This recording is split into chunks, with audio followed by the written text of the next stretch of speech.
Sir, आज शहीदों को याद किया गया, श्रद्धांजलि दी गई है, किस तरह से बलिदान को देखते हैं आप शहीदों को? जी, आज जो है बहुत ही परम श्रद्धेय दिन है। आज जो है विजय दिवस है ना। आज विजय दिवस है और शहीद सम्मान दिवस है। इसी दिन 16 दिसंबर 1971 को विश्व के इतिहास में एक ऐतिहासिक घटना हुई है, ऐतिहासिक चीज़ हुई है।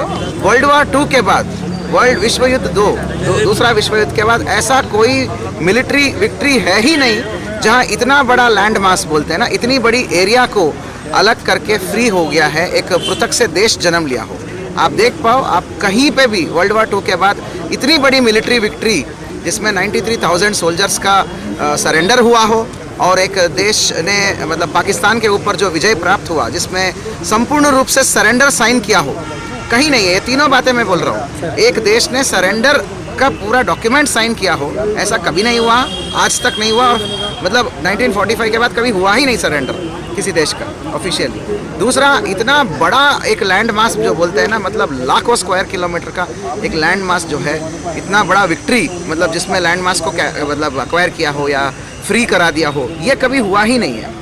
और आज़ाद बांग्लादेश का जो निर्माण हुआ, ये सब के लिए जिम्मेदार केवल भारतीय सेना है, भारतीय डिफेंस फोर्सेस है, Indian navy, Indian air force and मुख्य रूप से इंडियन आर्मी।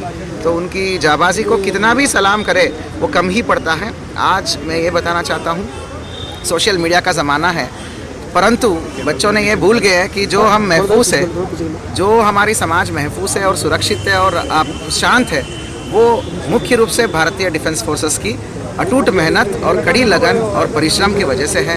तो ये इतिहास को हमें पढ़ना चाहिए।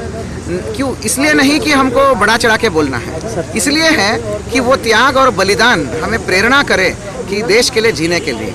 वो बोलते हैं कि देश के लिए मरना तो सबसे आसान है, सबसे आसान है देश के लिए मरना, लेकिन देश के लिए जीना बहुत मुश्किल है, क्योंकि हर पल पल जीना पड़ता है।